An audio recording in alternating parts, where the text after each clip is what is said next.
Please be seated.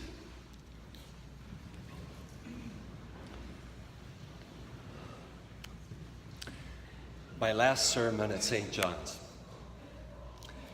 Maybe you've heard the story about the crotchety old priest who announced his departure to his people. He'd been at that parish a little too long.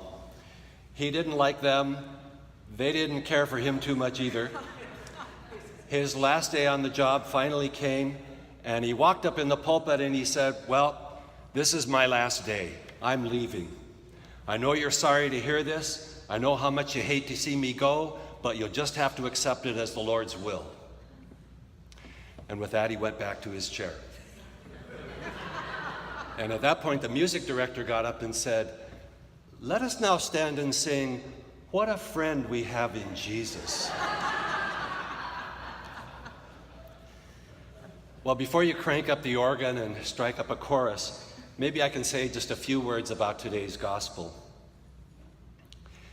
In the Christmas stories we've been hearing the last few weeks, the characters who have it the easiest are the shepherds, at least in my opinion.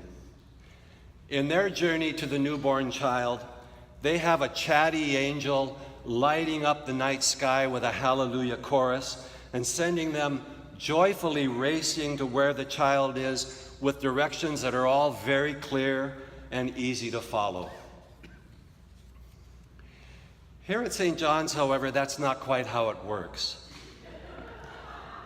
Our path to the newborn child is not so clear and direct. Around here we muddle. Around here we are not shepherds. Here we are magi. It's the feast of the Epiphany, and we remember the story of how the Magi found the child by putting one foot in front of the other, not always sure where they were going, trying now this way, now that, with only a remote star in the night sky to guide them. Sometimes that star was fiercely bright, but on cloudy nights you could barely see it. But they kept going together. And as they traveled along with their camels, bleating and bellowing, maybe they'd talk among themselves of cabbages and kings, share stories, an occasional glass of wine, a few songs. Sometimes maybe they'd argue, ask strangers for directions, hope for the best. At one point they meet King Herod, a deeply insecure man, desperately grasping for power, known for his abuse of women and his cruelty toward children, for his inflated self-image, and for driving the poor among his people into greater poverty, while he and his friends got richer still. By the way, I'm talking about King Herod here and not our current president. It's easy to get the two confused. But anyway, these magi do not follow Herod's decree. He tells them that once they have found the child, they are to return to him with details about where the child is. But their hearts tell them something different, that doing so would put this new child in great danger. So, in one of the first recorded acts of civil disobedience in the Christian scriptures, they go home another way. During these last 5 years, we have been magi, putting one foot in front of the other. We've watched our kids grow, Elena Claire and Audrey, Harper Dandridge, Reese Monroe, Ben and Pilar and David, Isaac and Hannah. And we buried our dead, Dennis Turner, Barbara Colt, Nico, Amilcar, Alex Nieto, Luis Gongora Pat, Dennis Gould, Judy Eastwood. We've welcomed new members and said farewell to some who moved away. We've supported each other through bad falls, heart surgeries, cancer, grieving the loss of parents and a spouse of many years, a kidney transplant, the physical challenges of aging. We've married off Nathan and Ron and Richard and Daniel, and we've gathered many times around this table. Activists and professors, monks and computer nerds, black, white, and brown, straight and gay and everything in between, nonagenarians, millennials, and babes in arms, middle class and homeless. Most of us happily clean and sober, some of us 3 sheets to the wind. Each with our own stories of loss and love, each with our own ragged edges. How did we all manage to get here? It's how we roll here.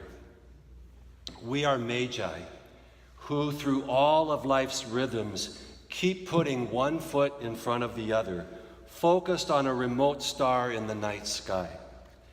This is how we find the Christ child, the one who would later say, "Blessed, blessed, blessed are the poor and the gentle, those who mourn, those who hunger and thirst for justice." The one who would throw aside all the laws of ritual purity and touch the untouchables, the leper, the lame, the blind, who would sit at table with those deemed shameful and repulsive, and by eating with them, render them beautiful, acceptable, outcast no more. And through these very ordinary rhythms, our journey as magi, through this journey something happens almost imperceptibly inside us. Our hearts change. And like magi, we too find ourselves offering gifts. And I've seen so many of you sharing your voices in the choir, giving your assistance in the altar party, arranging flowers, cleaning this beautiful space, arranging the vestments, all to make our liturgies more beautiful, reaching deep into your pockets. Others have generously given their time and expertise on the bishop's committee, as parish treasurer, as delegates to the deanery. Several of us have gone together on night walks along some of the more violent streets in our neighborhood, pausing at times to talk and pray with the families and friends of those gunned down and calling for peace. We continue to support young people fleeing the violence of their own struggling countries in Central America, and much to our great joy, we celebrated Alan's baptism. Some of us have come on Saturday mornings to the Julian Pantry to distribute food to seniors and parents struggling to feed their kids. Some have headed to Mission Police Station to spend time with the Frisco Five in their hunger strike, calling for an end to police brutality and demanding justice for Amilcar and the others who have been killed. Some have gone to rural villages in Nicaragua with El Porvenir to help people there get clean water. Others have helped neighborhood kids through school through the amazing work of mission graduates. Some of us have stood outside Senator Feinstein's office with undocumented leaders, demanding simply that our government stop tearing their families apart. Or at the federal building, silently calling for an end to the longest war in our nation's history. All these things, and along the way, we've discovered something about ourselves, perhaps much to our surprise. That we, with all our loose ends, can matter. That our own wild and precious lives can make a difference. These things we do are part of a Magi's journey that leads to the child Jesus, who, as Mother Teresa used to say, often comes to us in a distressing disguise. We are Magi. And this is what we do. Our patron, St. John, came to know this in his own way, that we draw close to God by loving our lives and by loving the people and creatures of this world. One part of our tradition, as you may know, says that John was the one our scriptures call the beloved disciple, who, when all the other men had fled, stood with the women at the foot of Jesus' cross. The one who, when the disciples reclined at table, would lean back and rest his head on Jesus' chest. And there, in that moment, in that privileged and intimate place, he would listen to Jesus' heart, learn what made him tick, what made him happy, what made him sad, what made him angry, what made him laugh. John leans against the heart of Jesus, and from that amazing place, he looks out at the world, seeing all of it now with the eyes of Jesus. When I started 5 years ago as vicar at St. John's, I had a suspicion that the same grace offered to our patron John was also offered to us in this community that bears his name. And 5 years later, I'm even more convinced of this, that you, in this community of St. John, like your patron, are particularly, most especially invited to listen to the heart of Jesus, and from there to look out at this neighborhood and world, becoming the hands and feet of Jesus in this time and place. And now it is time once more for you to put one foot in front of the other. Your journey continues.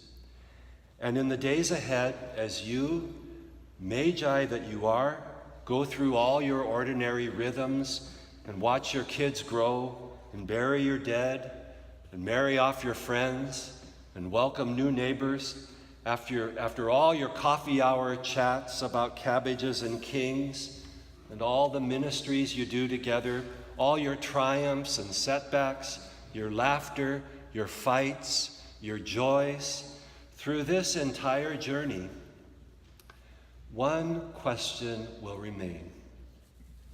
One question. Through it all, have your hearts, like that of your patron, like that of the Magi, become more in tune with the heart of Jesus, full of more joy, more compassion, more life, more love? Yes, more love. My brothers and sisters, I love you very much. Blessings on your new beginning. Amen.